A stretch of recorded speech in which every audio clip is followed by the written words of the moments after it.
Bismillahirrahmanirrahim. Assalamualaikum warahmatullahi wabarakatuh. Alhamdulillahirabbil alamin. Alhamdulillahilladzi hadana li hadza wa ma kunna linahtadiya laula an hadana Allah. Asyhadu an la ilaha illallah wahdahu la syarika lah wa asyhadu anna Muhammadan abduhu wa rasuluh. Allahumma salli wa sallim wa barik wa an'im ala sayyidina wa habibina wa maulana Muhammadin wa ala alihi wa sahbihi ajma'in wa man sara ala nahjihi wa taba'a hudahu ila yaumil amma ba'd. Ibu-ibu muslimat yang berbahagia dan dirahmati Allah Subhanahu wa taala, alhamdulillah pada kesempatan pagi hari ini menjelang siang, Rabu, tanggal 6 September tahun 2023, kami direkam jadi nanti simpan sebagai dokumen. Alhamdulillah kita dipertemukan pertama di majelis, insyaallah majelis yang penuh berkah dan dimuliakan Allah Subhanahu wa taala, karena ketulusan niat ibu-ibu sekalian, dan juga karena memang tajuknya adalah thalabul ilmi, yang merupakan salah satu kewajiban paling besar dalam hidup kita. Ini kewajiban. Ini bukan masalah kumpul-kumpul, ini bukan masalah makan-makan. Tapi ini kewajiban kita semua, yaitu untuk mencari ilmu, untuk mendapatkan, menggali kebenaran yang akan jadi pegangan hidup kita. Agar amanah dari Allah, umur kita yang kita jalani hari ini benar-benar berbobot iman dan amal saleh. Sehingga kita tidak termasuk yang merugi dengan waktu yang diberikan Allah kepada kita. Wal asri innal insana lafi khusrin. Demi masa, demi waktu, sesungguhnya manusia itu pasti dalam kerugian kalau urusnya dengan waktu. Kecuali, mengecualikan yang tidak rugi dengan waktunya itu apabila waktunya diisi dengan illalladzina amanu wa amilus shalihat. Kecuali orang yang waktunya, umurnya diisi dengan iman, didasari iman, dan diisi dengan amal saleh. Amal saleh itu ya mencari ilmu, amal saleh. Salah satu amal saleh. Tapi pentingnya mencari ilmu, tentu yang kita cari dari ilmu itu apa? Kebenarannya. Kebenarannya. Kebenaran, ilmu dan kebenaran itulah yang melandasi semua amal soleh. Karena cuma amal-amal, kegiatan, aktivitas, capek-capek buat apapun, sekarang itu kelihatannya bagus, baik. Kalau tidak berdasarkan ilmu dan kebenaran. Gitu. Yang repot kalau kita kemudian terpedaya oleh godaan setan, di mana setan itu kerjaannya apa? Menghias, mengemas perbuatan yang jelek jadi kelihatan buruk. Iya, kelihatan bagus. Orang merasa bagus padahal jelek. Zuyyina lahum su'u amalihim. Gitu ya. Dibuat indah bagi mereka, gitu. Amalan-amalan atau perbuatan-perbuatan buruk mereka itu. Kan rugi itu. Kenapa bisa terjadi? Karena tidak punya ilmunya. Itu masalahnya. Berbuat tanpa ilmu itu rentan. Berbahaya. Gitu ya. Tapi jangan kemudian kalau gitu, udahlah kata Ustaz, berbuat itu berbahaya, mendingan nggak usah berbuat.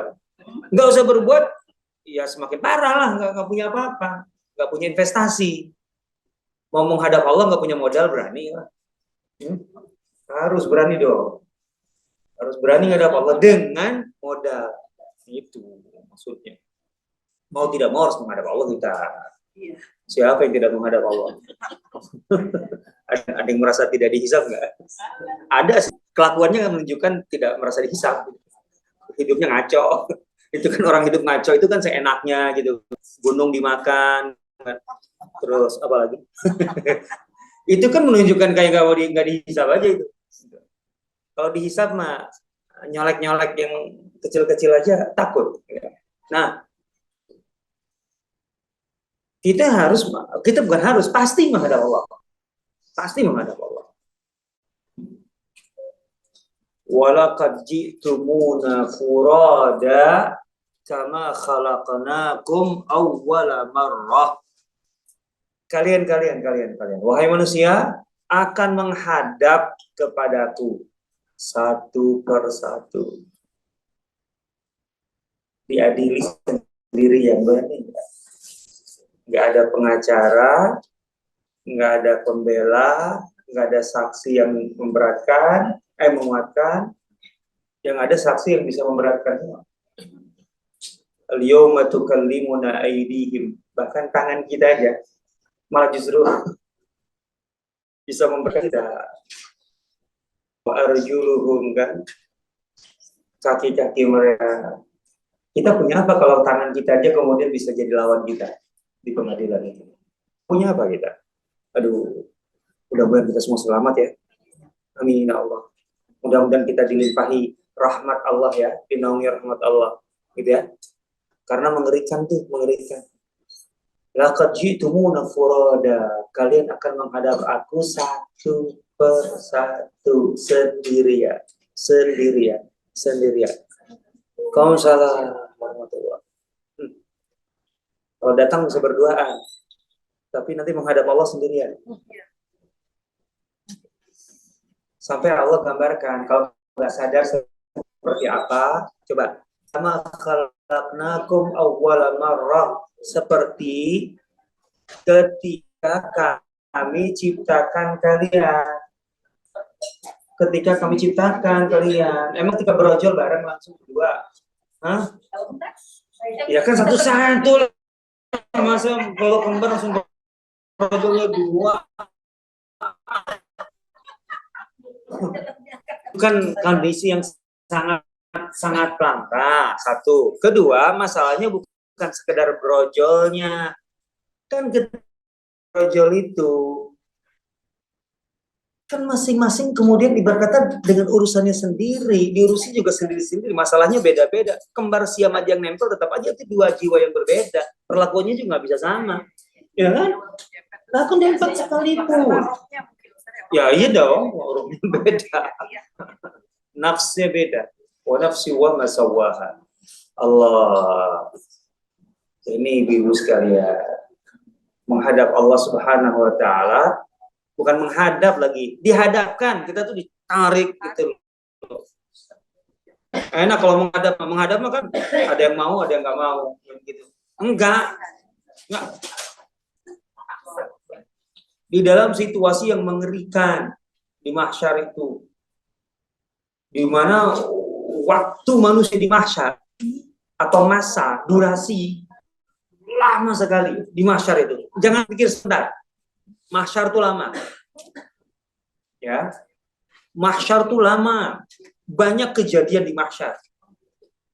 Untuk sampai masing-masing dapat kitab, dapat buku catatan, dan kemudian ditimbang, gitu. Itu lama sampai di titik itu, Bu. Itu membelakangan nanti, di awal-awal manusia itu bingung dulu. Di mahsyar itu kebayang nggak? Riuh.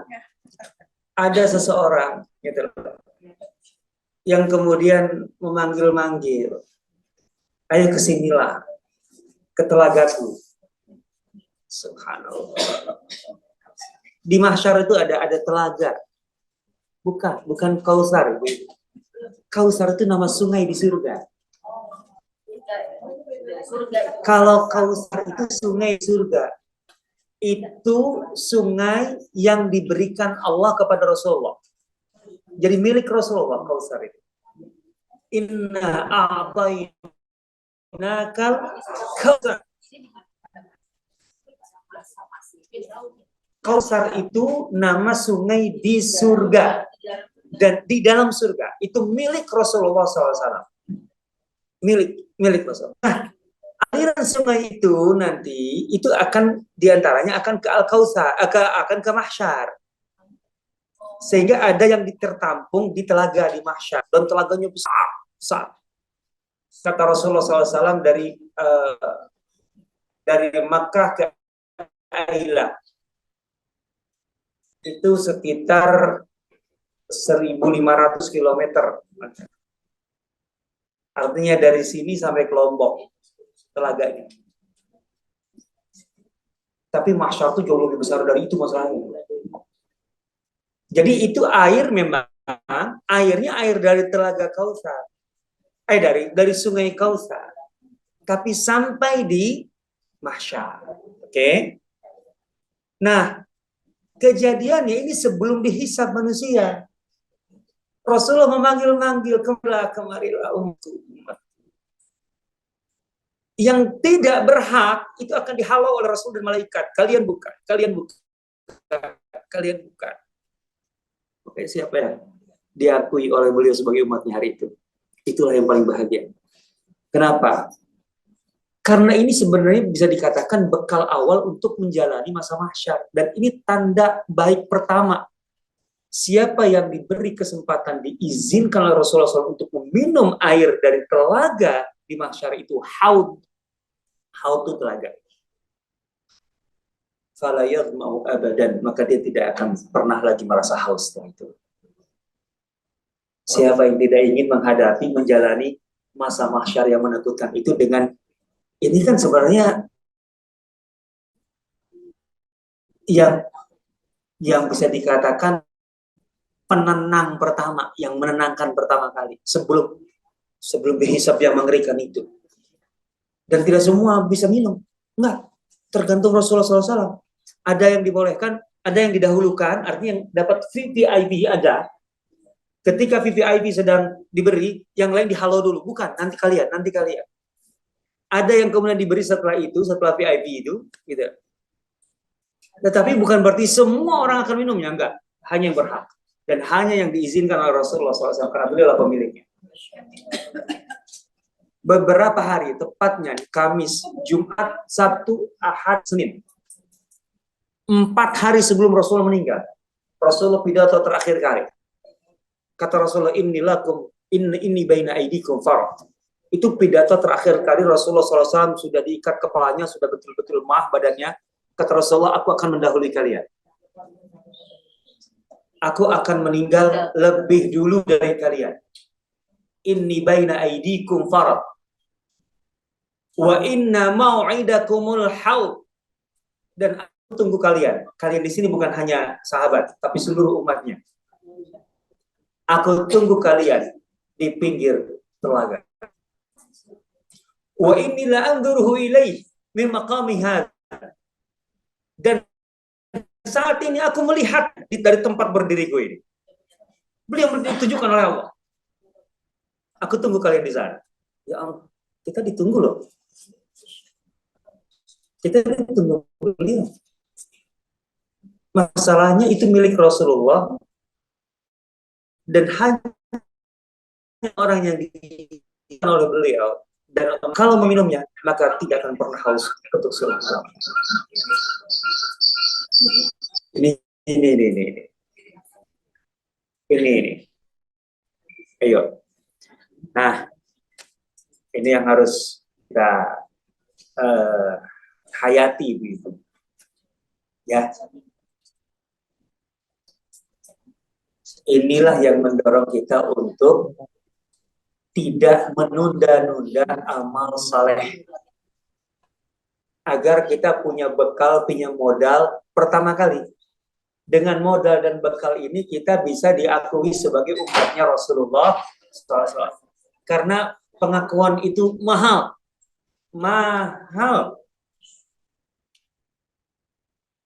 Matahari itu terlalu dekat. Lidah neraka itu kelihatan, dari masyarakat itu kelihatan.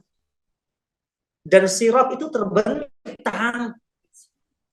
Dan Allah sudah menyatakan dalam Al-Quran, wa in minkum illa wariduha. Semuanya harus melewati sirat itu.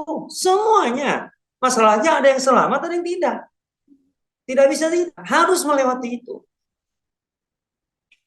Ada yang tanpa hisab, ada yang hisab dulu. Ada yang selamat, tidak. Apa yang menenangkan kita sih? Sebenarnya saat itu. Yang pertama kali menangkan itu adalah Rasulullah SAW merestui kita. Minumlah air telagaku ini. Dan itu artinya kita diakui sebagai umatnya. Ya, ini dia. Ini dia. Dan itu tidak bisa kita dapatkan kalau kita tidak punya bekal amal saleh. Illalladzina amanu wa amilus shalihat. Dan syarat amal itu disebut amal saleh. Pertama kali amalnya, perbuatan itu berdasarkan ilmu dan kebenaran. Maka jangan malas mencari ilmu. Paksa sedikit-sedikit kalau sakit untuk tetap hadir di majelis ilmu. Karena itulah yang akan mengantarkan kita kepada ilmu baru dan kebenaran. Yang itulah yang akan menjadi pegangan kita untuk bisa beramal saleh. Dan itulah satu-satunya bekal kita untuk nanti.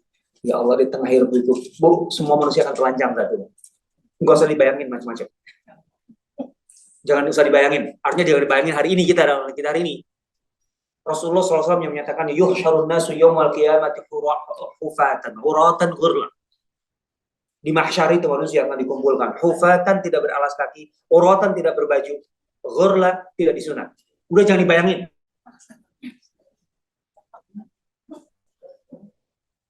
Karena beda, hari ini dengan hari itu beda. Udah beda. Boom. Hari dekat kayak gitu, kemudian lidah api neraka di mana-mana, kebayang apa? Akan kebayang apa? Boro-boro. Ya kalau panas mah panas. Mau itu mengerikan. Hah?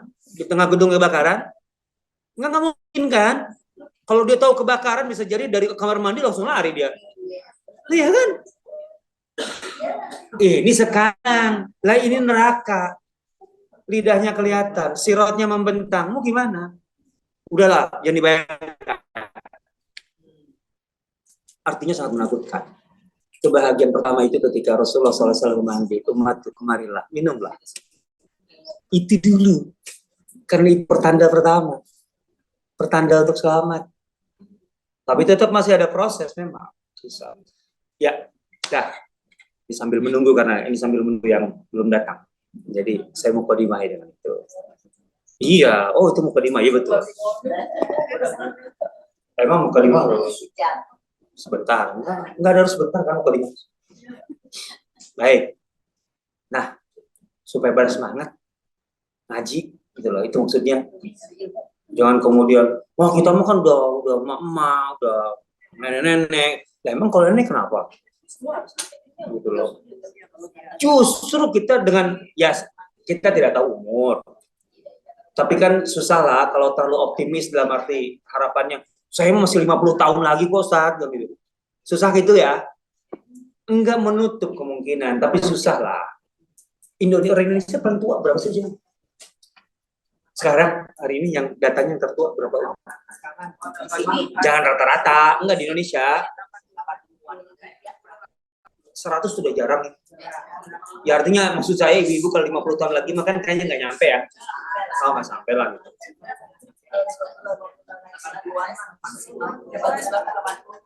Maksud saya berarti kesempatan untuk beramal saleh itu sudah semakin sedikit, makin pendek. Maka justru saya ini saatnya Bu sprint, lari sekencang-kencangnya. Aduh, masa disuruh lari sekencangnya udah nenek lari. Bukan lari itu, kalau itu ngos-ngosan pasti.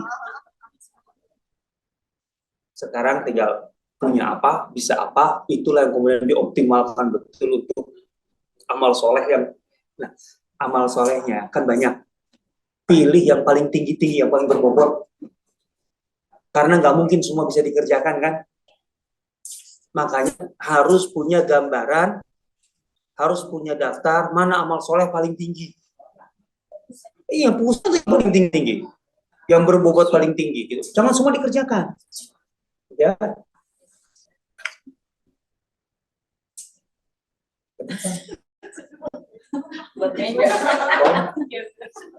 Buat nyender.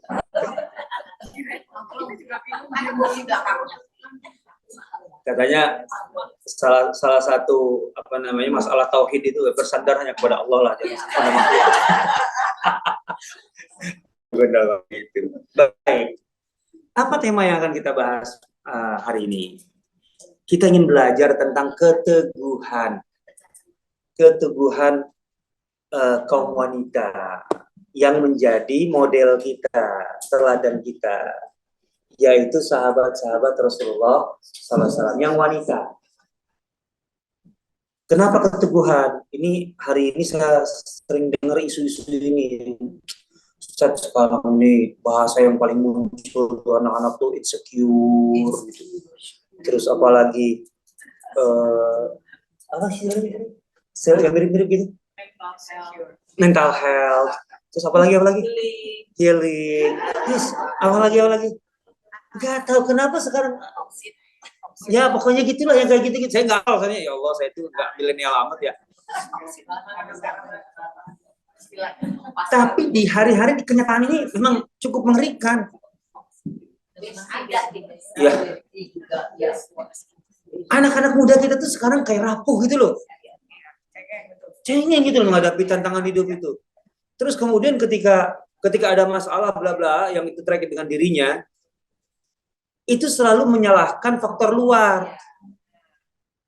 Jadi tidak melakukan otokritik. Ini maksudnya di dalam nih, karena saya yang rentan, enggak, tapi ini karena ini. Ya Allah, hari ini yang nyalahin orang tuanya. Saya itu karena ini produk salah dari didikan orang tua. Oke. Wah, ini udah banyak ini. Aduh. Walaupun bukan berarti yang sepuh-sepuh punya masalah ini. Artinya, kan karena keterbatasan umur dan sebagainya. Bisa juga karena kita dulu juga punya pengalaman masa lalu yang kemudian dalam pendidikan dan sebagainya yang membuat kemudian kita salah punya cara berpikir, istilahnya mindsetnya, mentalnya, dan yang lebih penting tentu saja karena ibu-ibu punya anak dan cucu, kan gitu loh. Maka coba kita pahami atau coba kita dapatkan gambaran keteguhan wanita-wanita mulia yang jelas di sini. Kenapa menjadi penting kita ambil model dari para sahabat wanita? Karena para sahabat wanita ini secara umum, Bu, itu dijamin masuk surga. Ini nih menarik ini. Loh, yang dijamin masuk surga itu berapa orang sih? Ayo. Yang perempuan. Ayo. Iya, sahabat Rasulullah. Fir'aun orang jauh banget. Hah? Gampangnya, semua istri Rasulullah SAW. Karena statusnya adalah istri beliau di dunia dan istri beliau di surga. Itu otomatis lah masuk surga kan? Iya, itu kaidahnya itu. Berarti semua istri Rasulullah SAW itu dijamin masuk surga. Karena memang dinyatakan jelas gitu, mereka adalah istri-istri Rasulullah SAW di dunia dan istri-istri Rasulullah juga di akhirat lah, berarti di surga lah pasti, ya kan? Itu pasti. Ada berapa itu? 11. Dengan yang meninggal 11 lah. Oke. Selain mereka, ayo sekarang. Aisyah masuk. Ya Allah, istri ini sahabat-sahabat Rasulullah kok ke Fir'aun jauh amat. Sofia kan istri Rasulullah. Sofia binti Abdul Muthalib. Oke, terus. Atau gini dulu. Kira-kira jumlahnya berapa sih? Kaum perempuan di zaman Rasulullah SAW dijamin masuk surga, kira-kira berapa jumlahnya? 25, ya biasa nembak terus. Asal aja. Istri Abu Bakar ada yang musyrik sebelum Islam. Kirim makanan untuk Rasulullah. Umurman. Ya. Kalau Murwan ya kayak. Kira-kira jumlahnya dulu deh daripada nyebut nama-nama. Ayo jumlahnya. Yang termasuk 70.000 termasuk perempuan sih juga. Ya itu makan pasti campur laki-laki. Sekarang kita bicara kira-kira. Saya ingin tahu yang bayang gitu loh. Di ibu-ibu selama ini berapa sih? 25 sampai 50. Ambil range-nya sampai 50. Oke, terus yang lain. 4. Oke. Nggak apa-apa. Namanya juga kebayang. Ayo, jangan disalahin. Selama ini yang ada, saya ingin menggali yang selama ini ada di kepala. Kira-kira selain istri-istri Nabi SAW yang dijamin masuk surga itu ada berapa kira-kira? Yang perempuan.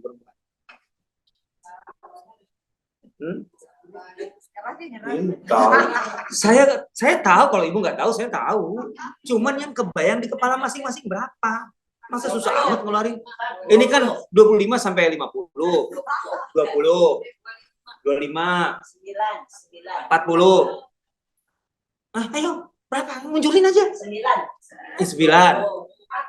40. 4.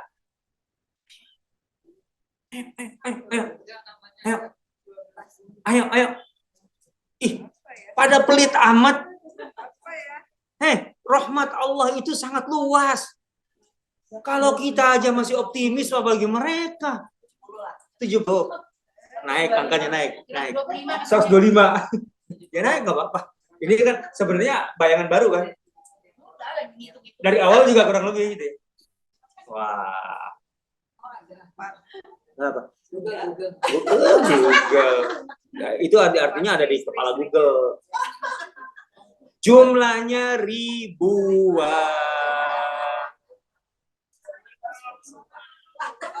Subhanallah. Ustaz ngarang ribuan. Bentar. Enggak, yang sahabat zaman Rasulullah. Dibatasi itu di masa Rasulullah. Karena kalau dijamin masuk jaminan itu nggak bisa setelah Rasulullah wafat siapa yang jamin? Enak aja. Nggak ada. Yang dijamin masuk surga. Bagaimana bisa menjual ribuan? Pertama, bagaimana sih seseorang disebut dijamin masuk surga? Pertama yang pasti, ada jaminan dari Allah. Iya dong. Ada jaminan dari Allah dulu dong, itu yang paling kuat. Kemudian Rasulullah SAW kan? Oke. Surah At-Taubah ayat 100. Iya dong. والسابقون الأولون من المهاجرين والأنصار والذين اتبعوهم بإحسان رضي الله عنهم ورضوا عنه وعد لهم جنات تجري تحتها الأنهار خالدين فيها ذلك فوز العظيم. Artinya baca, ayo baca yang kencang maksudnya biar dengar. Dan orang-orang yang terdahulu bagi yang pertama-tama masuk Islam di antara orang-orang muhajirin dan ansor dan orang-orang yang mengikuti mereka dengan baik, Allah ridho dan mereka pun ridho kepada Allah. Lanjut. Allah menyediakan bagi mereka surga-surga yang mengalir di bawahnya. Dengan ulang yang ini. Allah menyediakan bagi mereka surga-surga yang mengalir di bawahnya sungai-sungai. Oke, itu kurang kuat itu pernyataan itu. Allah pastikan, itu yang teman. A'adalahum jannatin. Kalau tahu tafsir itu pakai fi'il mudhari'. Fi'il mudhari' itu artinya yang telah lalu. Padahal mereka masih hidup, artinya akan mereka terimanya nanti. Maksudnya apa? Sesuatu yang akan datang tapi pakai kata kerja masa lalu. Itu untuk menunjukkan bahwa itu pasti. Itu pasti. Wa adalam jannatin tajri tahta. Jamin. Oh iya dong. Terus mereka kekal di jalannya selama-lamanya. Itulah kemenangan yang akan kita. Nah. Nanti dulu. Kita pahami di sini. Di sini ada kata wasabiqunal awwalun, orang-orang yang lebih dulu masuk ke Islam. Oke, itu. Kemudian siapa mereka ini? Dari golongan muhajirin dan ansar. Itu yang jelas, yang pasti disebutkan. Karena kalau Muhajirin dan Ansor tuh ada batasnya, jelas siapa mereka Muhajirin dan Ansor. Karena nggak semua orang termasuk Muhajirin dan Ansor. Betul peluang ada, tetapi itu peluang sangat-sangat spesifik dalam arti di level tertentu dan tidak bisa diberi batasan. Yang mengikuti mereka dengan ihsan. Nah, itu. Tapi yang jelas kita bicara Muhajirin dan Ansor karena mereka itulah sahabat Rasulullah SAW kan. Oke. Berarti kalau Muhajirin mereka yang datang dari luar Madinah. Dari Mekah dan lain-lain yang hijrah ke Madinah. Kalau Ansar berarti penduduk Madinah. Oke. Apakah semua orang yang datang dari luar Madinah dan penduduk Madinah otomatis masuk dalam ayat ini? Enggak. Karena dalam ayat ini disebutkan yang terdahulu di antara mereka. Jadi ada yang terdahulu, ada yang belakangan. Nah, sekarang tinggal batasan siapa saja yang tergolong dalam yang terdahulu di antara mereka. Termasuk as-sabiqun. Para ulama kita memberi batasan bahwa yang tergolong dalam kelompok terdahulu masuk Islam dari Muhajirin dan Ansar adalah mereka yang masuk Islam sampai sebelum dari awal sampai sebelum perpindahan kiblat dari Masjidil Aqsa ke Masjidil Haram. Itu terjadi kapan? Perpindahan kiblat itu tahun bulan Rajab tahun 2 Hijriah. Ya, artinya yang masuk Islam selama periode Mekah, selama Rasulullah SAW di Mekah 13 tahun, plus 18 bulan di Madinah, itulah yang termasuk dalam golongan ini. Sabiqunal awwalun. Oke? Oke, ada batasan di sini yang jelas ya. Berarti yang termasuk dalam sabiqunal awwalun yang dimaksud di ayat ini, menurut pendapat ulama yang paling kuat, ada pendapat lain lagi yang lebih luas bahkan belakangan. Tapi oke lah, kita ambil di sini aja. Mereka yang masuk Islam sejak hari pertama Rasulullah SAW berdakwah, 13 tahun di Mekah kemudian, plus 18 bulan di Madinah, mereka tergolong ini. Dan tentu kita tahu, di sini ada laki-laki dan perempuan. Kita ambil yang perempuannya. Taruhlah perempuan itu jumlah imbang dengan laki-laki, kan separuh-separuh. Gitu ya, separuh-separuh. Sekarang kira-kira berapa? Memang kita tidak punya angka pasti, tapi tidak ada sensus. Angka pastinya. Berapa tuh yang masuk Islam selama masa itu? 13 tahun plus 18 bulan. 75? Oh enggaknya 70.000 tidak terkait dengan ini.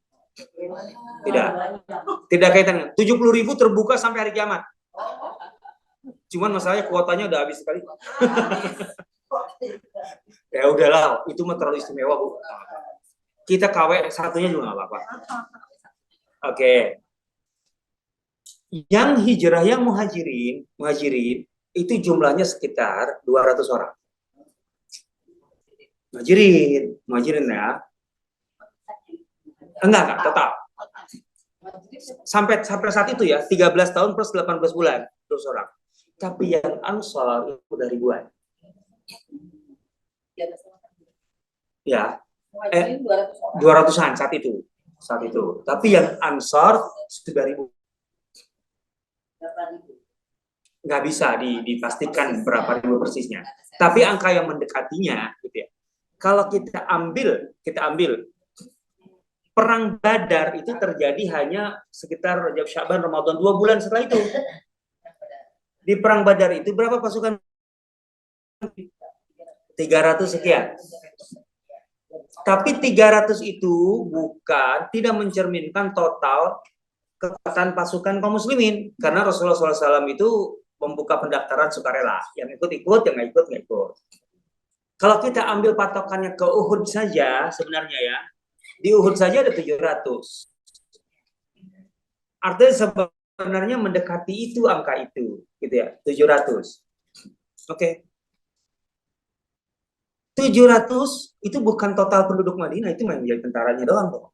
Biasanya angka pasukan itu, gitu ya, itu kurang lebih 1/3 dari angka real penduduknya.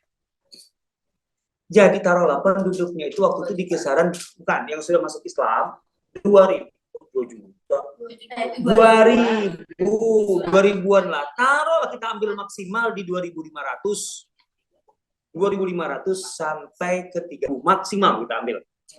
Jadi kalau angka 1.000 sampai 1.500 itu Wajar masuk. Kalau kita ambil minimalnya 1.000 saja, berarti yang masuk di ayat ini saja sudah 1.000 perempuan. Padahal tentu saja, ini kan tahun kedua nih, batasnya kan. Kan selama masih Rasulullah SAW hidup, masih ada yang dijamin berikutnya kan. Iya. Coba, ada peristiwa tahun 6, itu di Hudaybiyah, gitu loh. Dan Al-Fatah, Rasulullah berfirman, laqad radiyallahu 'anil mu'minin idh yubayyunaka tahta syajarah. Contohnya, ini salah satu contoh, maksud saya ada jaminan lagi dari Allah Subhanahu wa taala kepada orang-orang beriman gitu ya. Karena telah berbaiat di bawah pohon. Ada yang semacam ini walaupun itu kebanyakan laki-laki gitu ya. Tapi kayak di Madinah secara umum, pernah dengar nggak peristiwa nenek-nenek yang ada Rasulullah SAW? Pernah dengar? Nenek-nenek yang ada Rasulullah SAW? Nah, gimana coba kisahnya? Ayo, menarik. Iya, gimana aja? Hah? Iya, gimana cerita lengkapnya gimana? Ini mah clue aja semuanya clue.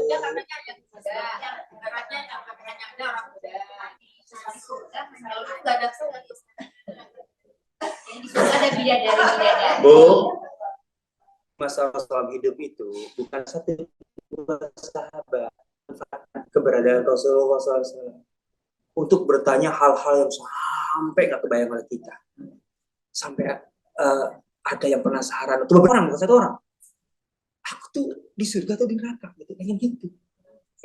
Tidak semuanya berani bertanya begitu, tidak semuanya, tapi ada beberapa, bukan hanya satu dua, dan bukan hanya laki-laki, termasuk perempuan, termasuk si nenek.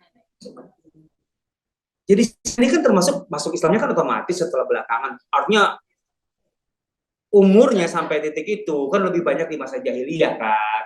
Wajar kan kalau khawatir, namanya orang jahiliyah, masa jahiliyah ngerjain apa sih gitu loh. Ibu-ibu kan suka ada yang ngaku juga, saya dulu jahiliyah. Kan banyak yang dikerjain kan. Macam-macam. Enggak usah disebutin, nggak boleh aib itu. Nggak bongkar-bongkar. Udah, kalau udah tobat udah, nggak usah ngomong-ngomong. Jangan bangga pula. Dulu saya begini-begini bangga, nggak boleh. Ya, baik. Jadi si nenek ini kan namanya juga nenek, artinya ya udah merasa lah umur juga mungkin nggak akan lama, kan gitu ya. Masa lalunya kemudian ya mungkin jahiliyah. Aku dengan amalan segini dan kan misalnya nenek itu siapa sih? Maksud saya, nenek ini bukan sahabat-sahabat wanita yang utama-utama yang namanya terkenal gitu loh. Jadi merasa aku tuh level biasa-biasa aja, udah umurku sudah segini, amalanku juga nggak seberapa, tapi gimana ya?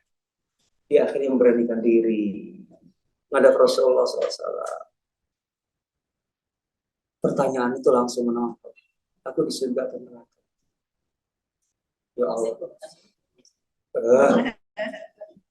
Nggak gampang orangnya begitu. Kalau Rasul ada, bahwa Rasul itu luar biasa. Apa kata Rasulullah SAW malah canda kan? Canda yang dalam arti canda yang benar. Nek, di surga tidak ada wanita sepertimu. Ya sepertimu itu maksudnya apa? Nenek gitu lah. Kan sebenarnya itu isyaratnya kamu tuh di surga, cuman nggak ada yang sepertimu. Kan gitu sebenarnya kan begitu. Rasulullah bohong nggak di sini? Oh, nggak bohong loh. Nggak bohong. Karena memang di surga nggak ada. Makanya yang ini nih, saya anggap nenek semua. Udahlah, jangan terlalu gelisah, gundah gitu tiap hari ngaca aja, kemudian mau gimana anti aging, udahlah, ngapain juga, pasti tetap nenek-nenek. Bukan nggak boleh dan dalam arti oleh, cuman kemudian ingin melawan kodrat saya mah belum menua, apaan sih? Udahlah, pasti menua. Yang jelas jadilah ahli surga, insya Allah mudah kembali. Nah itu kan yang pasti. Itu yang penting. Kira-kira di usia berapa, Bu? Rentang usianya? Ada yang tahu nggak? Di surga itu rentang usianya berapa kira-kira? 30. Di 30-an, awal 30-an. Bu itu kan lagi matang-matangnya. Ya iya kan, bukan anak remaja yang kayak masih ingusan gitu atau gimana. Iya dong. Coba matang-matangnya gitu. Ya udah gitu aja jadi ahli surga. Nah si nenek itu kan kemudian sampai nangis kan, kabur langsung, maksudnya menghambur. Iya maksudnya kabur, artinya menghambur, yang udah nggak sanggup kan denger itu. Ya Allah, gimana gua? Sampai Rasul nggak sempat menjelaskan. Ya iya lo udah menghambur duluan. Sampai Rasul nyuruh kejaran itu. Bilang itu masuk surga. Subhanallah, dia itu masuk surga, cuman di surga dia tidak seperti ini, dia akan mudah kembali. Bukankah Allah berfirman dalam surah Waqiah itu, gitu kan? Inna ansha'na, enggak bidadari lagi bu, lain lagi itu. Ibu ya ibu, bukan bidadari. Bukan, tapi enggak kalah cantik dari bidadari, itu jangan takut. Inna ansya, kalau Rasul bukankah dalam Al-Qur'an Allah berfirman surah Waqiah, inna ansya'na hunna insya, kami akan ciptakan kembali perempuan itu begitu saja, nggak mau diproses dari bayi lagi, orok lagi, enggak nyusahin. Iya kan, ngurus, karena kan nikmat surga itu semuanya. Faja'alnahunna abkara, langsung jadi perawan lagi. Oh dan atroba, usianya semuanya sebaya lah gitu, di 30-an tahun itu. Itu dia, udah. Gak usah bayangkan. Yang penting kemudian tadi, udahlah, cerminnya dikecilin aja sekarang, bisa digedein. Boleh, dandan boleh, enggak lah, berarti. Ya, yang penting maksudnya jangan ada rasa di hati saya akan melawan. Dalam arti saya akan muda terus. Ngapain awet muda? Mendingan awet tua. Hah? Karena biasanya nggak tahu diri kalau merasa awet muda. Kalau awet tua insya Allah lah, tahu diri setidaknya. Yang penting lali surga. Oke. Di sini. Kalau wanita tua, nenek-nenek yang sampai tidak disebutkan namanya, dalam arti nggak terlalu dikenal, gitu ya, biasa-biasa aja sampai dijamin masuk surga kayak gini. Bagaimana dengan wanita-wanita yang terkenal di sisi Rasulullah SAW, dan itu banyak sekali. Waduh, dari sinilah Bu, kenapa kita ini, apalagi ibu ya secara khusus, menurut saya harus membaca, mempelajari biografi para sahabat wanita. Karena mereka model-model di surga. Itu masalahnya. Lah ibu kan ujungnya kemana sih? Kan ke surga kan?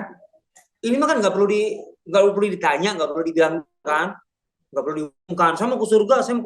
Udahlah semuanya pasti. Ya. Karena itu kita harus punya istilahnya role model yang pasti, yaitu sahabat-sahabat wanita ini. Jumlah mereka ribuan, mereka dijamin masuk surga. Kan gitu. Bu, dengan ribuan itu, ada keuntungan yang luar biasa bagi kita, bagi ibu terutama. Apa itu? Berarti ibu punya banyak model, punya banyak karakter, punya banyak versi. Coba kalau semuanya kayak Bunda Khadijah, langsung putus asa. Modelnya Bunda Khadijah. Bunda Khadijah, Bu? Tahu Bunda Khadijah? Saya pengen jadi Bunda Khadijah, meniru Bunda Khadijah. Tiru-tiru aja lah, namanya juga tiruan. Tapi kalau berpikir kemudian bisa betul-betul mengikuti Bunda, ibu langsung ngibarkan bendera putih deh. Saya yakin. Bingung. Gampang aja lah. Sekarang yang paling jelas ukurannya ya. Bagaimana Rasulullah SAW mencintai Bunda Khadijah ya? Nah, itu kan kayak nggak kebayang mas siapapun. Cemburunya bukan cemburu biasa lagi Bunda Aisyah itu. Rasulullah SAW itu kan menikahi banyak wanita setelah Bunda Khadijah meninggal. Ya kan? Banyak yang hadir. Dan Rasulullah SAW mencintai semua mereka kan? Sepakat kan? Jangan pikir, Rasulullah nikahnya sebagian politis. Emangnya kerajaan apa dengan kerajaan apa gitu pernikahan? Iya, Rasulullah SAW punya banyak tujuan, punya banyak apa namanya uh, sasaran, gitu ya, dengan pernikahan itu. Tapi bukan berarti Rasulullah SAW pada dasarnya tidak mencintai mereka. Mencintai mereka semua, pasti itu. Dan cinta Rasulullah itu tulus, sangat tulus. Ketika Rasulullah SAW apa namanya tidak mendekati istrinya selama 1 bulan, itu justru karena cinta. Kenapa? Kalau ibu tahu latar belakangnya, karena resiko atau konsekuensi dari tindakan istri-istri kan Rasulullah tuh istri-istri Rasulullah tuh minta tambahan jatah bulan belanja. Ya itu wanita banget sih, saya tahu. Ya, artinya wajar gitu loh, maksud saya wajar lah. Ya memang wajar minta ke suami kan. Tapi sebenarnya bukan dalam arti bayangan kita juga nanti laporan ke suaminya. Ternyata ini pengajian paling penting nih. Wah, dapat siang ini. Ternyata istri Rasulullah itu ternyata minta tambahan uang bulanan. Kalau istri Rasulullah aja meminta, kenapa saya enggak? Wah kan, aduh, siapa yang ngajarin? Oke. Sebenarnya yang diminta oleh istri, ini mau saya terangkan, tidak salah paham. Itu karena Rasulullah SAW punya cara dalam menggunakan keuangan rumah tangga. Bagaimana caranya? Ingat, beliau itu bukan sekedar kepala rumah tangga, bukan sekedar suami, ayah, itu dari anak-anaknya, dari keluarganya. Tapi juga beliau adalah nabi, pemimpin umat. Uang belanja keluarga beliau, ketika berada di tangan beliau tentunya, artinya ketika ada, itu akan beliau dahulukan orang-orang yang miskin, kelaparan di sekitarnya. Selesaikan dulu. Setelah selesai, nah, yang tersisa itu yang dibagi-bagi ke istrinya. Siap begitu? Nah, ini dia masalahnya. Nah, ini dia baru nih kan mulai. Nah, istri si Rasulullah SAW itu begini, ketika Rasulullah punya, setidaknya yang cukup untuk, kan kalau tadi bagi-bagi dulu ke orang lain, kan belum tentu cukup kemudian kan? Ya, yang wajar aja, yang cukup aja dulu, yang normal untuk kita-kita, setelah itu terserah deh semuanya kan gitu.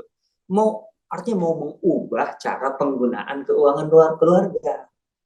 Beliau menuntut Rasul itu mengubah caranya, gitu sebenarnya itu Rasul langsung sebulan kali dekati satu. Karena apa? Bukan karena marah dalam arti marah, karena sayang. Kok sayang? Ya, karena ketika itu adalah keputusan hidup Rasulullah SAW. Rasulullah SAW tahu dengan cara hidup itu kemudian derajatnya di sisi Allah begitu tinggi. Beliau tuh ingin istri-istrinya semua tuh di level yang sama. Iya, karena beliau tidak ingin istrinya di level biasa-biasa saja, di level paling tinggi bersama beliau kan. Makanya beliau sayang kalau kalian gara-gara tuntutan ini derajat kalian turun. Makanya kan turun ayat setelah itu kan. Ayat pilihan. Kalian pingin mana sih? Pengen betul-betul sepenuhnya ngikut Rasulullah dengan pilihan hidupnya, atau ingin hidup lebih mudah, lebih senang, lebih tercukupi? Gampang. Kalau memang ingin lebih tercukupi, lebih mudah, fata'alaina ummati'un, akan ku beri. Kan Muhammad akan ku beri. Tapi lebih dulu wa usarrihkunna sarahan, tapi aku cerai dulu baik-baik ya. Karena bukan di level aku itu kalau gitu. Tapi kalau kalian menghendaki Allah dan Rasulnya dan hari akhir, wah akan begitu. Ya harus gitu. Makanya ketika Bunda Aisyah didatangi pertama kali kan, Aisyah, sudah ada ketentuan dari Allah. Allah menurunkan ayat ini. Dan aku berharap engkau jangan terburu-buru tergesa-gesa mengambil keputusan. Minta pertimbangan orang tuamu dulu. Ini, dibacakan ayat itu. Engkau memilih mana? Apa kata Bunda Aisyah? Ya Rasulullah, untuk urusan kayak gini, pilihan Allah dan Rasulnya dengan pilihan hanya sekedar kesenangan dunia, aku harus ngomong ke orang? Enggak. Aku pilih Allah, Rasul, dan hari akhir. Wah. Terus kemudian kata Rasulullah, kalau begitu aku akan ngomong ke yang lain. Dan tolong kata Rasulullah ke Bunda Aisyah, jangan pengaruhi yang lain. Dan arti pengaruhi bukan arti negatif. Bukan, artinya justru Bunda Aisyah itu, Rasul tahu Bunda Aisyah itu pasti akan mempengaruhi yang lain untuk memilih Allah dan Rasulnya kan. Padahal sebenarnya mereka juga suka bersaing. Ya wajar kan. Supaya Rasulullah supaya mereka mengambil keputusan masing-masing gitu loh. Kata Bunda Aisyah, enggak, aku akan pengaruhi mereka agar mirip Allah dan Rasul. Oh, luar biasa ini ya. Gitu.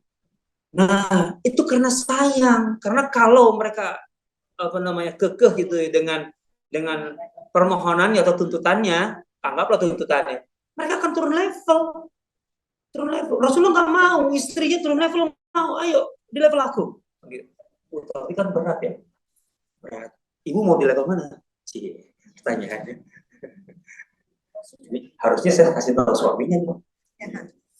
Iya, tiga kemudian ibu mau di level mana? Jual asik. Allahu Akbar. Ini menarik nih. Baik. Kembali. Jadi ada banyak contoh, banyak model. Bunda Khadijah itu berat sekali karena Bunda Aisyah aja nggak bisa ngejar. Sampai di satu titik loh. Bunda Aisyah itu kan awal-awalnya kan memang selalu cemburu. Karena Rasulullah itu ya. Iya, apa-apa Khadijah. Kalau teringat, ya dia disebut Khadijah. Kalau ada kumpul orang-orang ngomong satu peristiwa masa lalu, di situ ada Khadijah, maksudnya di peristiwa itu disebut oleh Rasulullah. Kalau punya rezeki atau apa, bagi-bagi, dibagiin ke siapa? Ke orang luar, ya, ke orang luar. Teman-temannya Khadijah. Pokoknya ada kaitan dengan Khadijah ya, terus. Sampai Bunda Aisyah, kenapa sih? Setiap kali Khadijah lagi. Bukankah Allah sudah menggantikan Khadijah dengan yang lebih baik dari ini? Wah, ini test of the water nih. Apa jawaban Rasulullah? Rasulullah SAW orangnya betul-betul sejujur-jujurnya, setulus-tulusnya. Artinya tidak karena demi menyenangkan Bunda Aisyah kemudian, kata Rasul, enggak Aisyah. Allah tidak pernah menggantikan Khadijah dengan yang lebih baik darinya. Di depan orang yang sangat cemburu padanya tuh. Iya, Allah. Sampai Bunda Aisyah gimana? Demi Allah sejak saat itu aku tidak akan mengungkit-ungkit lagi nama Khadijah. Semakin sakit. Lagi dong. Saya tidak sedang berbicara masalah poligaminya. Maksudnya bagaimana Bunda Khadijah itu di mata Rasulullah. Rasulullah selalu mencintai banyak wanita setelah itu. Istrinya banyak. Tapi satu ruang kosong yang ditinggalkan Khadijah di hati Rasulullah tidak pernah terisi oleh wanita manapun. Tetap kosong. Itulah ruang Khadijah. Sangat spesial. Nah, maksud saya kalau kemudian selalu mau ngikuti Bunda Khadijah, ngikuti mah silahkan. Cuman ini deh, jangan terlalu ekspektasinya terlalu tinggi. Nah, Bu, masalahnya ada 1000-an lebih tuh selain Bunda Khadijah yang juga ahli surga, yang mungkin karakter lebih mirip dengan ibu nih, yang beda-beda nih. Ini karakter rumahan, karakter kalem, karakter meledak, karakter aktivis, karakter ada semua di situ. Ada semua. Bu Asma binti Yazid. Pernah dengar namanya? Asma binti Yazid.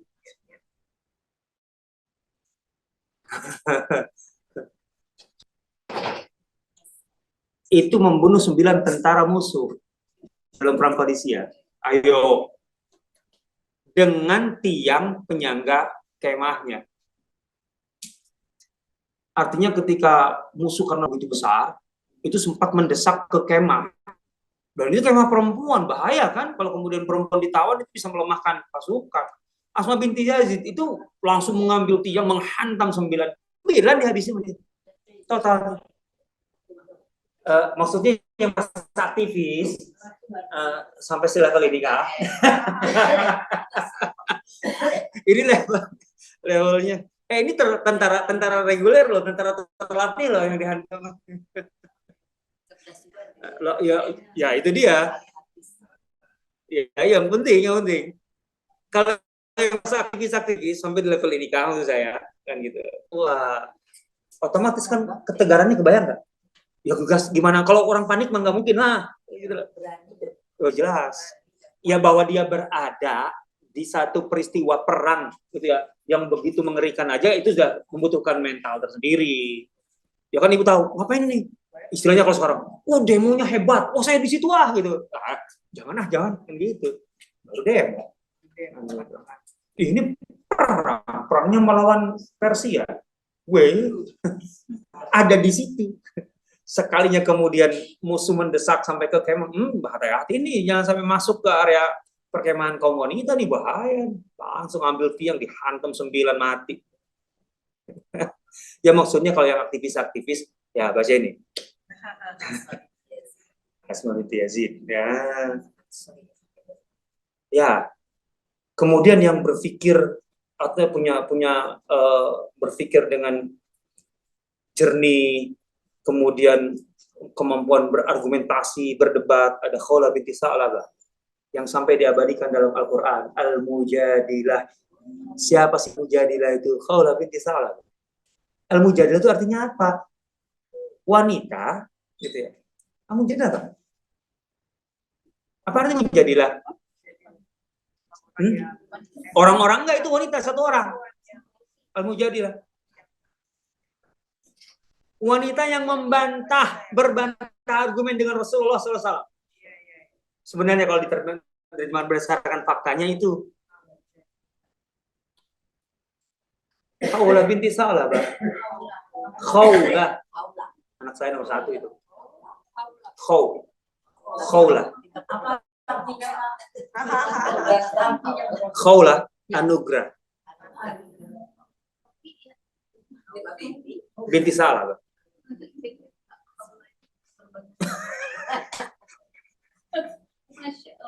Ya, baik. Saya akan ceritakan kisahnya nih. Asik nggak nih? Sa'labah.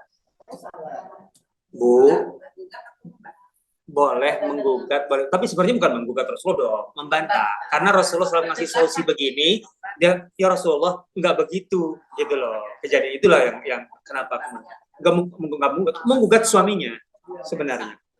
Jadi ini urusannya urusan rumah tangga. Saya bacakan nih ceritanya ya, Khawlah binti Sa'labah. Ayat pertama surah Al-Mujadilah itu mengangkat kasusnya. Coba bayangkan, kasus seorang wanita diangkat oleh Allah dalam Al-Quran. Iya, dan ini sahabiah. Ini sahabiah. Al-Mujadilah ayat 1 itu, qad sami'allahu qawla allati tujadiluka fi zawjiha wa tashtaki ila Allah wallahu yasma'u tahawurakuma. Khawlah binti Sa'labah. Sesungguhnya Allah telah mendengar perkataan wanita, gitu ya. Artinya laporan di sini maksudnya. Kan dia melapor kepada Rasulullah karena diperlakukan oleh suaminya dengan tidak sepantasnya. Saya kasih tahu dulu ini latar belakangnya, atau ini dulu, bacakan dulu ayatnya. Wanita yang mengajukan gugatan kepada kamu tentang suaminya, maksudnya sebenarnya suaminya yang digugat Rasulullah SAW. Dia melaporkannya kepada Rasulullah atas perlakuan suaminya dan mengadukan perkaranya itu kepada Allah Subhanallah. Dan Allah mendengar tanya jawab antara kamu berdua, antara Khawlah binti Sa'labah dengan Rasulullah SAW. Bayangkan seorang wanita melaporkan masalahnya. Masalahnya apa? Dia dengan suaminya itu terpaut jarak cukup jauh usianya. Ya, sang suami itu Aus bin apa? Saya lupa. Nah, sang suami ini di usia yang sudah Aus bin Sabit ya, sudah cukup tua ini, gitu ya. Itu ya juga mungkin punya karakter ya agak temperamen, agak keras, itu maksudnya. Sehingga kemudian suatu ketika marah kepada istrinya. Marahnya itu sampai di level mengucapkan ucapan yang biasa digunakan di masa jahiliyah.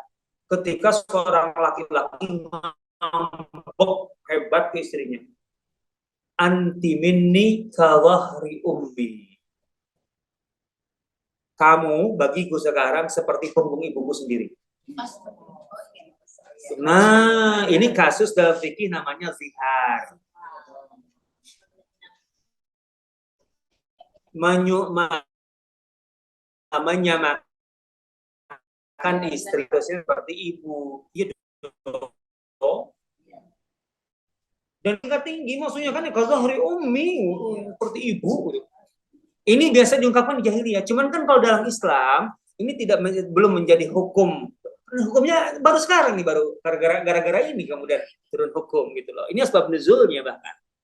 Jadi kalau dalam Islam kan lafaz cerai, tolak, apa sudah dijelaskan. Tapi kalau ini kan di masa jahiliyah.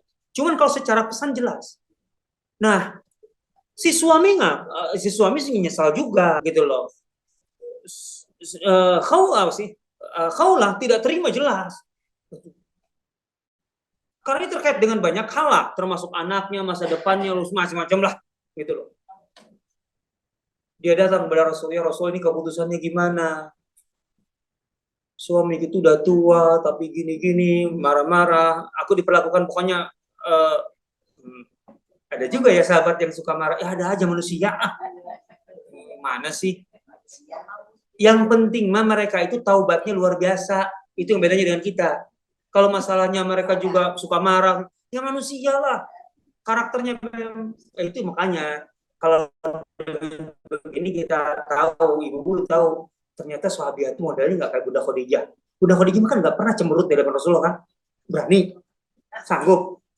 Bayangkan Rasulullah SAW berdakwah menghadapi banyak orang, kemudian dakwah itu membutuhkan biaya dan Bunda Khadijah mengorbankan semua hartanya, semua privilege-nya, gitu ya.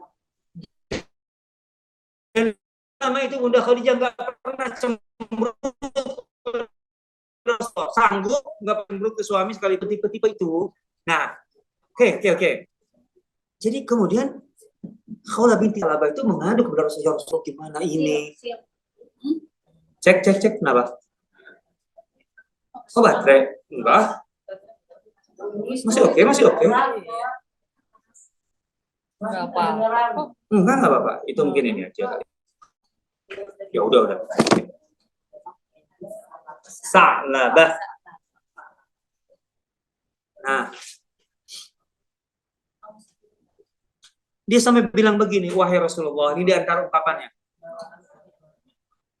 Aus menikahiku di saat usiaku masih belia dan banyak laki-laki yang menginginkanku. Namun setelah aku berumur, Aus ini masih sepupu, gitu. Artinya keluarga. Namun setelah aku berumur, Aus melakukan zihar dan menganggapku seperti ibunya sendiri. Anak-anakku dari Aus masih kecil-kecil. Jika Aus mengasuhnya, mereka akan terlantar karena tua. Tapi jika aku yang mengasuh, maka mereka akan lapar. Aus telah menghabiskan hartaku dan memudarkan pesona mudaku. Kini, setelah aku beranjak tua dan tidak lagi melahirkan, dia melakukan zihar terhadapku. Ini diantar panjang sih sebenarnya, bla bla bla bla bla. Artinya kemudian tidak ingin sih, cerai itu tidak ingin. Dan sebenarnya Aus juga menyesal, tapi solusinya gimana dengan begini? Kan gitu. Ketika disampaikan kepada Rasulullah SAW, kan belum ada hukum yang ditetapkan oleh Allah. Rasulullah nggak menetapkan hukum sendiri. Enggak. Pada dasarnya hukum dari Allah dulu. Rasulullah SAW sementara gitu menetapkan berdasarkan pesan dari pernyataan zihar itu. Ya, itu artinya kok sudah tidak lagi halal bagi dia. Nangislah. Artinya bukan nangis dalam arti nggak nangis kayak gimana, enggak, tapi dia coba berkata, tapi ya Rasulullah, kan kondisi kami begini dan Aus juga menyesal, bla bla bla bla bla bla. Rasul, aku nggak punya keputusan sementara ini, gitu loh. Nah, kemudian ketika Rasul mengatakan begitu, apa kata Khawlah?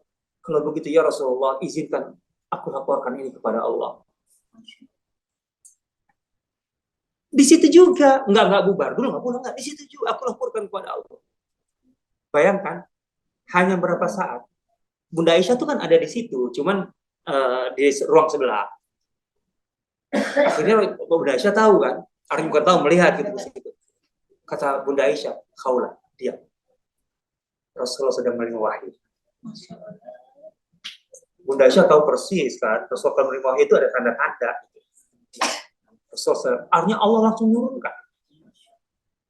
Ingat, yang penting di sini seorang wanita itu sampai pada tahap dalam tanda petik membantah, dalam tanda petik ya, bukan dalam arti di sini tidak adab ya Rasulullah. Karena Dia membawa persoalan yang begitu berat di belakangnya. Ya Rasul ini gak pas kalau begini menurutku. Ya kalau engkau memang belum memutuskan, aku serahkanlah kepada Allah. Kan gak salah kan? Ya tapi itu kan zaman Rasulullah ya. Artinya Jibril masih turun. Kalau sekarang mah gak bisa begitu. Ya Allah. Begitu selesai, Rasulullah udah mulai kembali tenang dan normal. Kata Rasulullah, khaulah, berbahagialah. Allah telah menurunkan keputusan tentang urusan. Ini ayatnya. Itu ya kafarah kan? Boleh kafarah. Jadi gak jadi cerai. Kan gitu. Ya Rabbi ya Karim. Ini Khawlah binti Salam itu kayak gini. Gitu lah. Berlatar belakang kasus ada permasalahan dengan suami. Kan ada aja kan ibu juga punya yang nggak usah bilangin sih. Artinya yang penting bagaimana nyari solusi, bagaimana ketenangan itu, bagaimana kecerdasan yang luar biasa itu untuk nggak kalut, nggak gelisah, nggak panik, nggak kemudian mau kemana-mana, curcol apa sih? Curcol. Aduh. Ya kepada Allah tuh kemudian maksudnya kepada ulama nyari itu dong, jangan sekarang kepada Allah nanti gimana caranya. Iya ngadu sama Allah tapi kemudian harus ada wasilah. Emangnya datangin Jibril kemudian. Nah, bahaya udah datangin Jibril. Khawlah binti Salabah, ibu-ibu. Masih ada sisanya nih. Semakin tua, Rasulullah wafat, gitu ya. Abu Bakar menjadi khalifah, Umar menjadi khalifah. Kita tahu Umar itu kan khalifah yang berhasil menaklukkan Persia Romawi. Otomatislah sebagai manusia kan di situ ada kebahagiaan, bahkan ada kebanggaan. Kebanggaan manusiawi maksudnya. Ya Umar tentu tidak sombong, tidak tahu. Khawlah binti Salabah ketika kaum muslimin memenangkan peperangan melawan Persia Romawi dan Umar sebagai khalifah ingin menasihati khalifah. Bayangkan, khalifah sukses saja dinasihati, apalagi kalau gagal. Ingin menasihati khalifah setelah kemenangan melawan Persia Romawi. Agar khalifah itu, Khalifah Umar itu tahu siapa sih yang tidak tahu bahwa dia tidak sombong. Tapi rakyat itu berkewajiban untuk ikut mengontrol pemimpin. Nih, ini nenek-nenek waktu saya ngomong nih. Jadi ceritanya Umar itu sedang di jalan di Madinah, berduaan dengan asistennya Jarud Al-Abdi. Naik keledai, ya kalau perjalanan pendek naik keledai aja. Khawlah binti Salabah pas ketemu Umar, di stop. Iya, Umar, di stop. Umar, aku ingin berbicara padamu.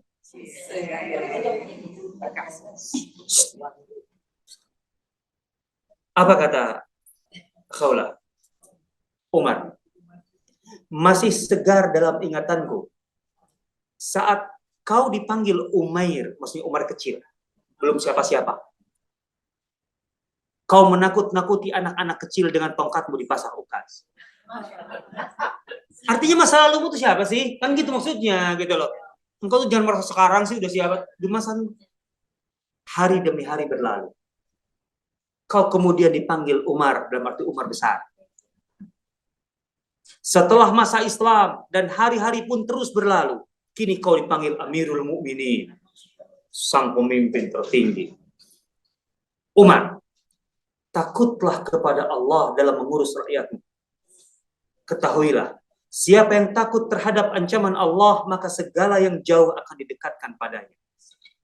Siapa yang takut akan kematian, maka dia tidak akan menunda kebaikan. Siapa yang yakin akan dihisab, maka dia akan takut dengan azab. Oh. Ini nanti saya kirimin deh itunya, slide-nya takut amat. Apa enggak nih? Nenek-nenek nyetop di jalan, aku ingin berbicara padamu. Siapa kamu dulu? Dan sekarang. Padahal ini kan menasihati orang dengan segudang prestasi. Supaya dan tidak angkuh, tidak sombong gitu kan. Karena prestasi yang luar biasa. Gimana enggak? Mengalahkan Persia Romawi, mengalahkan Rusia dengan Amerika sekaligus. Ini dia. Kamu jangan Jangan sampai kemudian jadi aku sombong sehingga rakyatmu tidak kau urus dengan semestinya karena kau anggap, lah siapa rakyatku, aku kan orang hebat. Gitu. Jangan. Takutlah kepada Allah.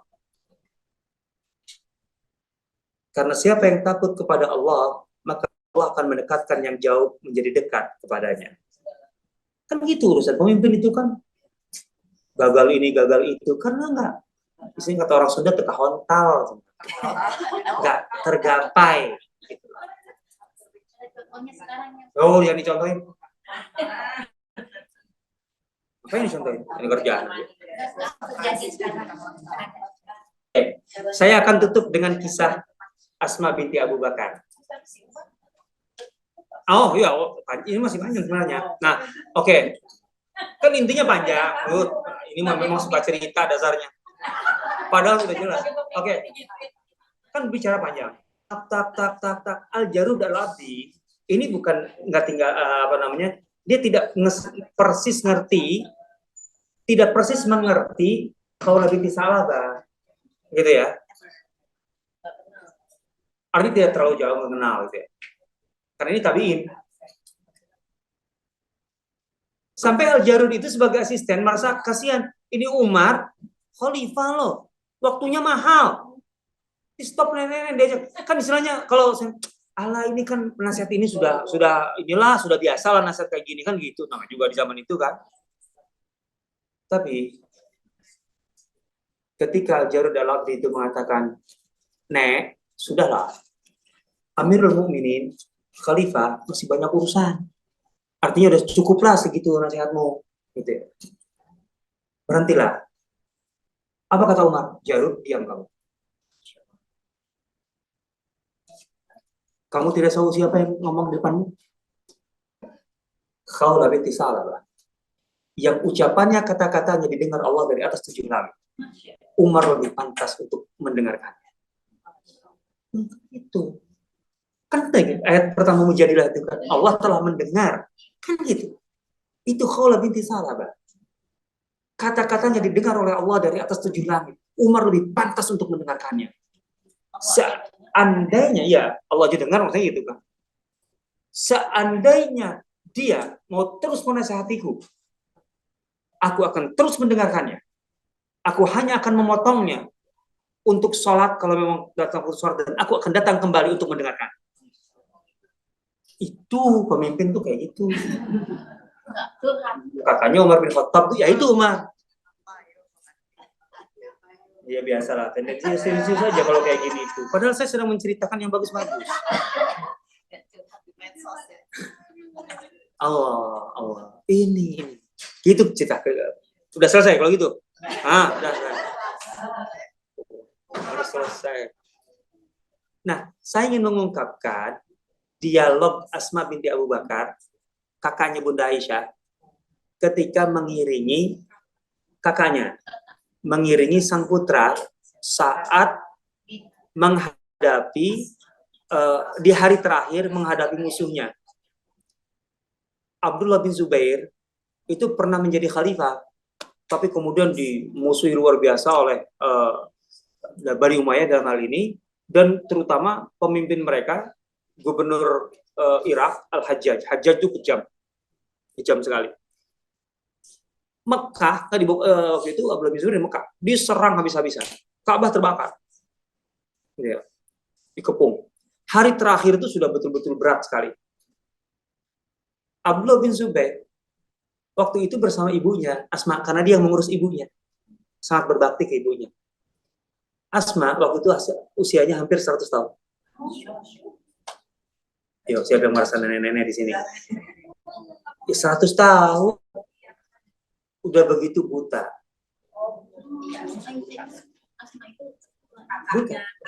Iya, kakaknya Aisyah. Buta. Ini kejadian tahun 70-an, 74 Hijriah. 73, 74. Setelah hampir 100 tahun, buta. Dan diasuh, dirawat oleh anaknya Abdullah ini. Abdullah di hari terakhir itu merasa, aku pasti kalah. Artinya kalkulasinya kalah. Coba, seorang anak yang berbakti ke ibunya, ketika tahu akan begitu, apa sih yang harus disampaikan ke ibunya? Kan yang jadi masalah siapa yang ngurus ibu kan? Sebenarnya ingin mengatakan itu. Sebenarnya artinya ibu tegar ya kalau aku tiada. Gitu loh. Sebenarnya itu sih intinya itu. Abdullah bin Zubair itu menemui ibunya di hari terakhir itu yang kan ibunya membuta, cuman dengarlah informasi dan tidak pikun, tidak pikun. Cuman jadi masalah bagi Abdullah bin Zubair, siapa yang merawatmu? Kalau aku tiada, Bu, ibu tegar ya, kan gitu inginnya. Nah ini di hari terakhir pertempuran Abdullah bin Zubair melawan Al-Hajjaj bin Yusuf As-Saqafi di Mekah. Abdullah bin Zubair menghadap sang bunda yang berusia hampir 100 tahun dan buta. Abdullah bin Zubair ingin menyampaikan pesan itu di saat yang sama ingin mendengar kata-kata ibunya. Anak itu kan kadang-kadang mancing itu karena pengen dengar suara ibunya ngomong apa gitu. Kadang-kadang nggak ngapa-ngapain juga, pengen diomongin aja gitu. Gitu loh. Ini kan namanya anak kan kadang-kadang gitu. Iyalah, kita juga anak kan bagi orang tuanya. Nah, ini dialognya nih. Coba ketegarannya kayak apa? Nenek-nenek ingat 100 tahun buta. Dalam kondisi anaknya sedang bertarung habis-habisan, dikepung dan hampir habis. Abdullah bilang ini, Assalamualaikum wahai bunda. Saya udah terjemahkan ya. Assalamualaikum yang saya terjemahkan lah. Masa ngapain? Semoga rahmat dan keberkahan dilimpahkan Allah padamu. Asma menjawab, Waalaikumsalam Abdullah. Apa yang mendorongmu menemuiku di tengah situasi seperti ini? Artinya engkau seharusnya tidak di sini. Sana di medan perang. Nenek-nenek kayak gini. Di saat batu-batu yang dilontarkan Manjanik Hajjaj menghantam Masjidil Haram dengan begitu hebat. Kenapa engkau menemuiku? Abdullah bilang apa? Aku datang untuk meminta pendapatmu. Kata Asma, pendapatku dalam hal apa? Abdullah bilang lagi, orang-orangku, nah laporan, orang-orangku telah pergi meninggalkanku dan berpihak pada Hajjaj karena takut ataupun nurut. Bahkan kaum kerabatku turut meninggalkanku. Aku hanya bertahan dengan sejumlah kecil pasukan yang dalam situasi seperti ini tidak mungkin bertahan lama. Sementara utusan Bani Umayyah memberi banyak tawaran agar aku mau tunduk kepada Ibnu Marwan. Bagaimana menurutmu? Nenek 100 tahun ditanya kayak gini. Hah? Aduh. Asma ngomong apa? Keputusan ada di tanganmu sepenuhnya. Wahai Abdullah, engkau lebih mengerti tentang dirimu sendiri. Jika selama ini, ini masuk nih. Engkau yakin berpegang dengan kebenaran dan menyeru kepada kebenaran, maka bertempurlah dan bersabarlah seperti para pendukungmu yang gugur itu. Tapi jika dengan perjuanganmu ini, engkau sekedar menginginkan dunia, maka langkah busuknya orang sepertimu. Engkau telah membinasakan diri sendiri, keluargamu, dan orang-orangmu. Emak 100 tahun. Abdullah bilang lagi, tapi aku menduga hari ini aku akan terbunuh, Bu. Artinya apa? Nggak ada celah-celah gimana gitu. Kata Asma, itu pilihan terbaik bagimu daripada engkau menyerahkan diri kepada Hajjaj tanpa perlawanan sehingga kepalamu jadi mainan budak-budak Bani Umayyah. Abdullah bilang apa lagi? Aku tidak takut terbunuh. Aku tidak takut terbunuh. Kalau masalah terbunuh sih masih oke lah. Masalahnya apa? Tapi aku tidak dapat membayangkan jika mereka memutilasi tubuhku. Sebenarnya nggak gini-gini amat. Abdullah bin Zubair itu bukan orang kuasa satria. Cuman kan ingin mendalami perasaan ibunya. Kata Asma, tidak ada yang perlu ditakuti kalau kau sudah terbunuh. Domba mati tidak akan merasa sakit ketika dikuliti.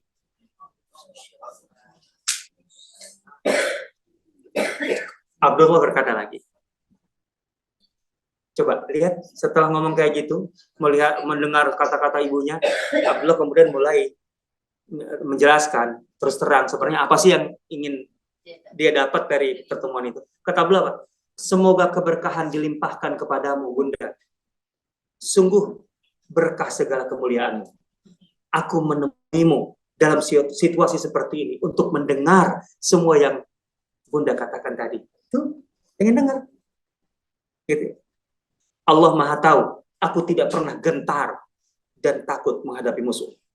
Allah menjadi saksi bahwa semua yang kulakukan selama ini sekali-kali bukan untuk meraih kenikmatan dunia dan perhiasannya, melainkan karena tidak sudi kesucian agama Allah dinodai manusia. Aku akan maju, Bunda, sesuai harapan. Aku hanya berharap, nah ini dia, jika aku mati, bukan? Kan siapa yang merawatmu? Kan itu. Aku hanya berharap jika aku mati, janganlah Bunda bersedih. Kan itu. Dan serahkanlah segala urusanmu kepada Allah, karena aku tidak ada lagi di sampingmu. Kan itu maksudnya kan? Ini dialog anak emak. Apa kata bundanya? Bunda hanya akan sedih jika engkau mati dalam memperjuangkan kebatilan. Jangan takut, maju aja, gitu kan? Abdullah bilang apa kemudian? Percayalah Bunda, anakmu tidak pernah sengaja melakukan kemungkaran ataupun kekejian. Anakmu tidak pernah melanggar hukum Allah, berkhianat, ataupun menzalimi seorang muslim maupun bukan muslim. Asma menutup begini. Segala puji bagi Allah yang telah menjadikanmu seperti yang diinginkan olehnya, juga oleh bundamu. Kan gitu. Mendekatlah padaku, wahai anakku, agar aku dapat mencium bau tubuhmu dan menyentuh kulitmu. Barangkali inilah kali terakhir Bunda bertemu dengan.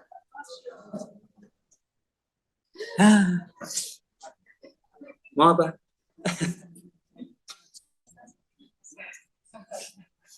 Udah ya? Udah mau zuhur? Hah? Ya iyalah. Masih ada ceritanya sebenarnya. Ya udah saya sampai ujungnya. Ikhlas kalah lah, orang itu sudah dan digantung kan? Ya. Karena di zaman Bani Umayyah, Hajjaj itu. Hajjaj bin Yusuf Saqafi. Ya.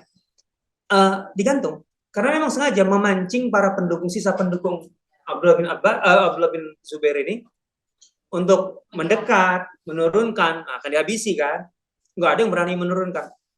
Kabar sampai ke Asma kan, Asma yang buta itu mendatangi tempat itu, mendatangi, iyalah karena nggak ada yang berani kan, untuk menguburkan anaknya. 100 tahun. Hajjaj itu menghormati Asma gimana pun juga karena kan senior sekali kan. Dan dia sebutkan dengan kata-kata yang menghormati. Jangan salahkan kami, Bunda, gitu kan. Ya pakai Bunda juga, karena orang tua kan. Anakmu lah yang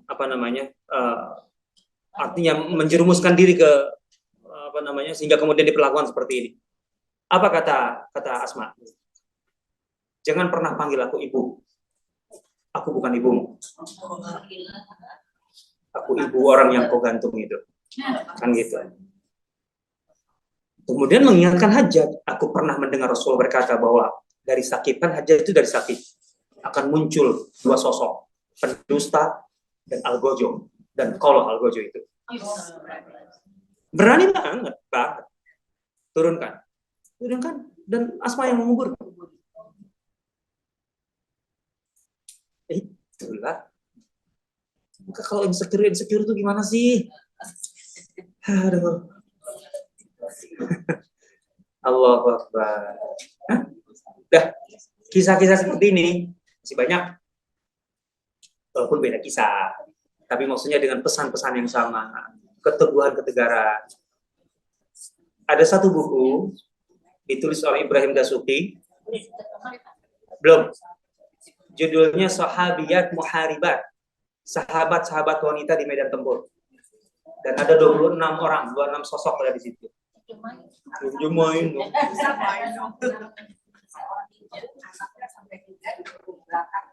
Itu Khansa. Itu di kondisi ya. Bagus banget.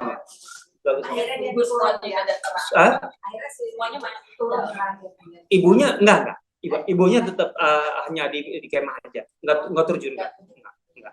Karena menang ketika 4 putranya, bukan 3. 4 putranya gugur itu di hari terakhir dan menang kaum muslimin. Sudah. Itu di Qadisiyah, di Irak melawan Persia. Ini makanya kisah seperti ini sebenarnya masih banyak. Yang penting kata-kata, ungkapan, pemilihan katanya, kemudian apalagi pesan di balik itu semua, ketegarannya dan sebagainya. Itu luar biasa sahabat. Wajar kalau sahabiah itu sampai di level itu, dijamin masuk surga dan sebagainya. Kayak gini. Dan melahirkan anak-anak singa semua anaknya itu. Asma itu, Abdullah bin Zubair seperti ini, adiknya Urwah bin Zubair itu topnya ulama di masanya. Jadi ini topnya kesatria, itu topnya ulama. Gitu loh. Oh, ngeri. Gitu ya. Oke lah. Baiklah, kalau ada pertanyaan. Enggak, ini udah masuk pertanyaan kan? Ya, oke. Kenapa gini Ustaz? Saat ini tuh seakan-akan wanita itu kalau dari kisah ini kan dia menyerahkan luar biasa pengorbanan wanita. Mereka berjuang dengan Rasulullah, terus itu keberanian dari anak-anak itu kan wanita juga gitu. Bukan juga. Siapa yang menyentuh mereka ketika kecil? Makanya. Lah iya, dari ibu-ibu ini lahir singa. Nah, kenapa sekarang itu sekarang wanita di rumah, sholat di rumah, nggak boleh kemana-mana, nggak boleh kerja, bisa selalu wanita di rumah tuh bagus, tapi kalau nggak boleh keluar itu salah, gitu loh. Artinya wanita di rumah tuh bagus, tapi bukan berarti nggak boleh keluar, nggak boleh beraktivitas. Nah itu dia. Pertanyaan saya, kan kepintaran para wanita itu dari Allah, terus dikekang nggak boleh di rumah aja. Nah ini dia, makanya harus belajar banyak biografi wanita-wanita generasi itu. Apa betul mereka juga di rumah, mulu kemana-mana, nggak membatasi aktivitas. Yang membatasi karena alasan tertentu itu okay.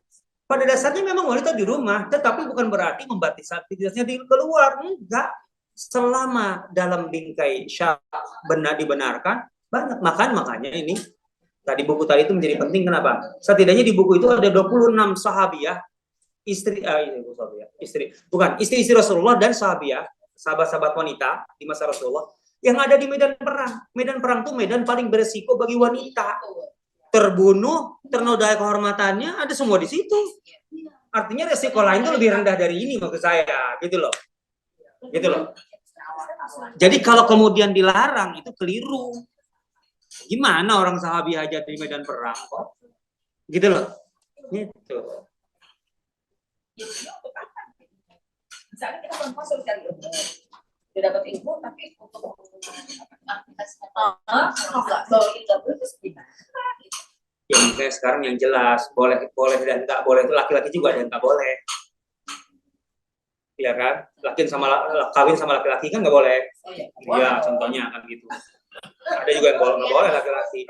Jadi yang 26 itu boleh dicermai kita ibu apa tidak membiayai itu. Udah kau aja suruh ngejar. Berbentur dengan perempuan yang nggak boleh. Ibu, kenapa saya menganjurkan sekali lagi bacalah biografi wanita-wanita hebat itu. Kenapa? Kalau kita mengagumi, pasti kita akan mengagumi pencapaian pada masa itu, generasi itu, karena ada pejuang, ada ini. Karena emaknya juga siapa? Itu letaknya. Gitu loh. Itu loh penting di situ. Gitu ya. Itu mudahnya begitu, Bang. Nggak mungkin lah. Artinya itu karena ayahnya gitu saja, nggak mungkin. Karena ibunya juga luar biasa. Ya kayak tadi baru 2 aja udah kayak gini kita. Iya, apalagi kalau 10 kita angkat. Ya walau ta'ala. Ya cuman harus pelan-pelan ya. Karena kalau memang ngejar angka 10 orang nanti dikit-dikit dapatnya. Tapi kan kalau pelan-pelan kayak gini kita dapat rasanya. Beda banget ya. Allah ta'ala. Kayaknya udah azan deh. Oh belum, itu tarhib. Ada pertanyaan lagi?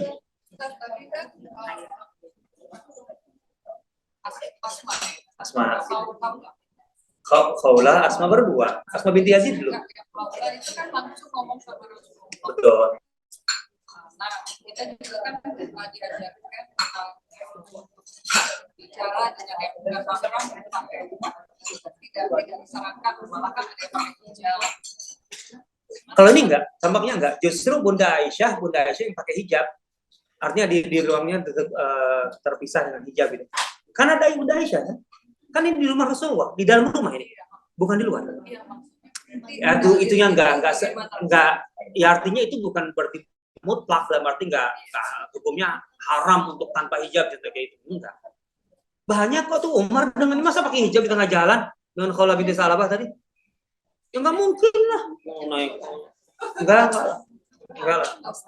Kalau dengan istri-istri Nabi ya, istri Nabi itu jelas kalau itu mutlak pakai harus pakai hijab gitu ya. Tapi kalau nggak istri Nabi enggak mutlak.